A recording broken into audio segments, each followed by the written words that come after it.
जय हिंद एवरीवन। आज की वीडियो का जो सबसे पहला क्वेश्चन है जो कि हम एनसीसी एंट्रेंस एग्जाम के लिए प्रिपेयर कर रहे हैं, उसमें यह है कि the three colours in the NCC flag represented which wings. NCC ध्वज में तीन रिंग किन शाखाओं को प्रतिनिधित्व करते हैं। तो एनसीसी जो हमारा कलर होता है वो भी एक ट्राई कलर होता है, उसमें तीन कलर होते हैं और वे तीनों कलर आर्मी, नेवी और एयरफोर्स को रिप्रेजेंट करते हैं। उसमें जो तीन कलर होते हैं वो होते हैं, एक रेड कलर होता है, दूसरा डीप ब्लू कलर होता है, डीप ब्लू कलर, और तीसरा होता है हमारा लाइट ब्लू कलर। ठीक है, लाइट ब्लू कलर। तो अगर हम बात करें, रेड कलर जो होता है वो आर्मी को रिप्रेजेंट करता है, डीप ब्लू जो होता है वो नेवी को रिप्रेजेंट करता है, और लाइट ब्लू जो होता है वो एयरफोर्स को रिप्रेजेंट करता है। तो ये बातें आपको ध्यान रखनी है। Which is the highest peace time gallantry award in India.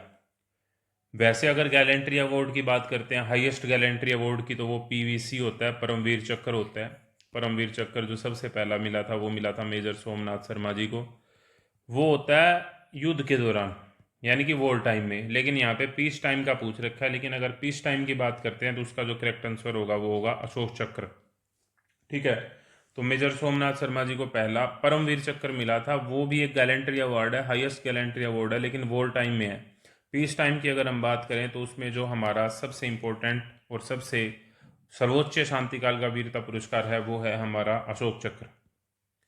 Which NCC camp is conducted for air wing cadets. वायुसेना विंग कैडेट्स के लिए कौन सा एनसीसी कैंप आयोजित किया जाता है। नाम से पता लग रहा है वायु सैनिक कैंप जो होता है वो एयर विंग के कैडेट्स के लिए होता है। थल सैनिक कैंप आर्मी विंग के कैडेट्स के लिए होता है। नौ सैनिक कैंप नवल विंग के कैडेट्स के लिए होता है। और आरडीसी में तीनों विंग के कैडेट पार्टिसिपेट करते हैं, आर्मी वाले भी, नवल वाले भी और एयर वाले भी। ठीक है, तो तीनों विंग के कैडेट्स पार्टिसिपेट करते हैं रिपब्लिक डे कैंप में। Next question, what is the full form of NCC. NCC का पूरा नाम क्या है। तो एनसीसी का पूरा नाम है national cadet corps. Option B हमारा यहाँ पे सही जवाब हो जाएगा।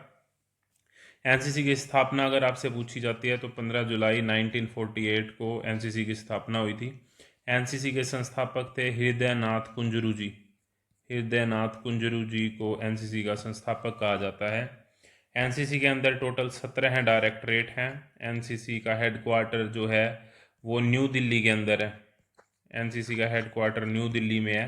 एनसीसी के जो मेन चीफ होते हैं उन्हें हम डीजी एनसीसी बोलते हैं, डायरेक्टर जनरल ऑफ एनसीसी। और करंट में डीजी एनसीसी का क्या नाम है वो आप कमेंट बॉक्स के अंदर बताएंगे। Next question, in which year was the girl participation allowed in NCC. किस वर्ष एनसीसी में लड़कियों को शामिल होने की अनुमति दी गई। एनसीसी की स्थापना हुई थी 1948 में। एनसीसी में गर्ल्स विंग को ऐड किया गया था 1949 में। तो 49 यहाँ पे करेक्ट आंसर है। गर्ल्स डिवीज़न को ऐड किया गया था, गर्ल्स डिवीज़न को 1949 के अंदर ऐड किया गया था। 1950 के अंदर इसमें एयर विंग को ऐड कर दिया गया था, पहले सिर्फ आर्मी विंग होती थी। ठीक है, और 1952 के अंदर इसमें नेवी वाली नेवल विंग को भी ऐड कर दिया गया था। तो ये क्वेश्चन आपसे पूछे जा सकते हैं। 1948 में हुई स्थापना, 49 में गर्ल डिवीजन को ऐड कर दिया गया, 50 के अंदर एयर विंग को ऐड कर दिया, 52 में नेवी वाली विंग को ऐड कर दिया।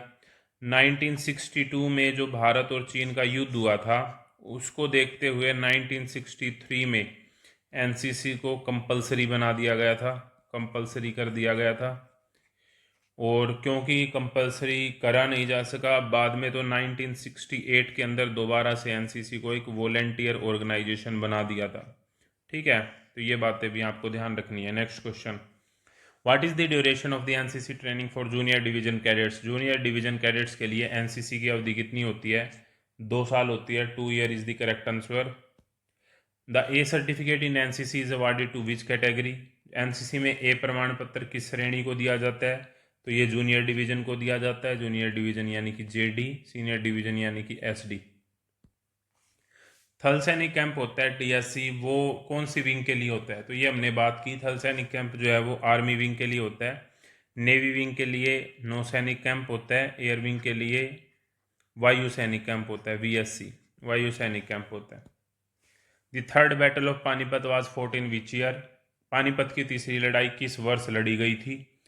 पानीपत की जो तीसरी लड़ाई लड़ी गई थी वो लड़ी गई थी 1761 में, मराठा और अहमद शाह अब्दाली के बीच। मराठा और अहमद शाह अब्दाली के बीच। अहमद शाह अब्दाली, मराठा और अहमद शाह अब्दाली के बीच लड़ी गई थी। अगर हम बात करें पहली लड़ाई की पानीपत की, तो वो हुई थी 1526 में, दूसरी हुई थी 1556 में, तीसरी हुई थी 1761 में। पहली जो हुई थी वो बाबर और इब्राहिम लोदी के बीच में हुई थी। बाबर और Ibrahim Lodi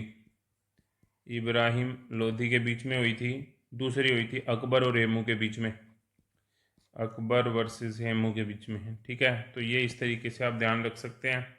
next, where is the national defence academy NDA located? तो एनडीए जो हमारी लोकेटेड है वो है हमारी एनडीए। एनडीए कहाँ पर है बेटा, बताएंगे सारे के सारे। तो एनडीए खड़गवासला पुणे के अंदर है। ठीक है, देहरादून में हमारी IMA Indian military academy, Chennai में ओटीए ऑफिसर ट्रेनिंग एकेडमी। ठीक है, तो ये बातें आपको ध्यान रखनी है। Where is the Indian military academy? तो ये मैंने अभी आपको बताया, इंडियन मिलिट्री एकेडमी जो आईएमए है, इंडियन मिलिट्री अकादमी, वो देहरादून के अंदर है। तो देहरादून यहाँ पे करेक्ट आंसर हो जाएगा। When did India conduct its first nuclear test? Bharat ने अपना पहला जो न्यूक्लियर टेस्ट है वो कब कंडक्ट किया? तो वो किया था 18 मई 1974 को। ठीक है, और इसका कोड नेम था स्माइलिंग बुद्धा। पहला जो हमने किया था उसका कोड नेम था स्माइलिंग बुद्धा। ये भी कई बार पूछ लिया जाता है डिफरेंट एग्जाम्स के अंदर। दूसरा जो हमारा परमाणु प्रशिक्षण हमने किया था, पहले के टाइम पे जो हमारी प्राइम मिनिस्टर थी वो इंदिरा गांधी जी थी, if I am not wrong. दूसरा हुआ था 11 मई 1998 को। ठीक है, और इसका कोड नेम था ऑपरेशन शक्ति, ऑपरेशन शक्ति। ये अटल बिहारी वाजपेयी जी के समय पर हुआ था। तो पहला जो हुआ था परमाणु प्रशिक्षण 1974 को हुआ था। आर्मी डे कब मनाया जाता है? भारतीय सेना दिवस किस तिथि को मनाया जाता है? Army day in India is celebrated on which date? तो आर्मी डे हमारा 15 जनवरी, 15 जनवरी को। 2 अक्टूबर को गांधी जयंती होती है। ठीक है, ये आपको पता है। 26 जनवरी को गणतंत्र दिवस यानी कि रिपब्लिक डे मनाया जाता है। ठीक है, जिसके लिए हमारा आरडी कैंप होता है। 15 अगस्त आपको पता ही है, देश आज़ाद हुआ था। Which of the following wars took place between India and Pakistan? तो 1947 में भारत और पाकिस्तान के बीच निम्नलिखित में से कौन से युद्ध हुए हैं? तो 1947, 1947 में भी हुआ था, 65 में भी हुआ था, 71 में भी हुआ था। तो ऑल ऑफ दी अबव हमारा यहाँ पे करेक्ट आंसर हो जाएगा। इसके अलावा 1999 में कारगिल वाला भी वॉर हुआ था। ठीक है, कारगिल वॉर, जिसमें कैप्टन विक्रम बत्रा जिनसे संबंधित है, कैप्टन विक्रम बत्रा, इन्हें उस समय परमवीर चक्र से नवाजा गया, परमवीर चक्र मिला मरणोपरांत। और परमवीर चक्र, इनका एक डायलॉग फेमस है, ये दिल मांगे मोर, दिल मांगे मोर। ठीक है, तो ये आप ध्यान रख सकते हैं। Next question, in which year did world war two started? तो पहला जो और द्वितीय विश्व युद्ध किस वर्ष शुरू हुआ था? तो पहला जो वर्ल्ड वॉर हुआ था वो 1914 से 1918 तक हुआ था। दूसरा वर्ल्ड वॉर हुआ था 1939 से लेके 1945 तक। तो दूसरा किस वर्ष शुरू हुआ? तो 1939 में शुरू हुआ। ये बात आपको ध्यान में रखनी है। ठीक है, तो ये थे आज की क्लास के इम्पोर्टेंट क्वेश्चन। ये क्वेश्चन हम कर रहे हैं 500 MCQ की PDF से। इस PDF का लिंक आपको वीडियो के डिस्क्रिप्शन में मिल जाएगा, साथ के साथ कमेंट बॉक्स में भी मिल जाएगा। तो वहाँ से आप पूरी की पूरी PDF को डाउनलोड करके अपनी तैयारी को बेहतर कर सकते हैं। Thank you very much.